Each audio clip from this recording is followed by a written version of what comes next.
پہلا سوال جو ہے انہوں نے نام نہیں لکھا، وہ کہہ رہے کہ میرا ذاتی گھر ہو جائے، ذاتی گھر کے لیے کوئی عمل بتائیں۔ بقیہ ویڈیو دیکھنے سے پہلے ویڈیو کو لائک کریں، راہم ٹی وی چینل کو سبسکرائب کریں اور بیل آئیکن پر کلک کریں۔ شکریہ۔ ذاتی گھر کے لیے غالباً میں نے پہلے ہی عمل بتایا اور بہت مجرب عمل ہے، یہ نوٹ کر لیں، انشاءاللہ ذاتی گھر ہوگا۔ اور یہ عمل میرے دادا پیر عارف باللہ حضرت ڈاکٹر عبداللہ عارفی رحمۃ اللہ علیہ، جو حضرت حکیم الامت مجدد ملت مولانا اشرف علی تھانوی رحمہ اللہ تعالیٰ کے جلیل القدر خلفاء میں سے ہیں، یہ وہ بتایا کرتے تھے، اور جس نے اس پہ عمل کیا ان کو ذاتی گھر بہت جلدی ہو گیا۔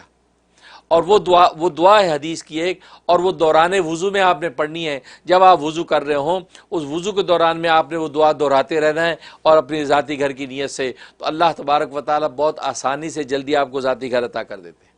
ظاہر ہے کہ ذاتی گھر بھی اللہ کی ایک نعمت اور بندوں کی ایک ضرورت ہے، اس کے مانگنے میں کوئی مذاقہ نہیں، اس کو بالکل مانگنا چاہیے۔ اور وہ دعا نوٹ کر لیں، وہ یہ ہے: اللہم اغفر لی ذنبی ووسع لی فی داری وبارک لی فی رزقی۔ یہ تین حصے ہیں اس کے۔ اللہم اغفر لی ذنبی، اے اللہ میرے گناہوں کو معاف کر دے، ووسع لی فی داری، اے اللہ میرے گھر کو وسیع کر دے، وبارک لی فی رزقی، اور میرے رزق میں برکت نازل کر دے۔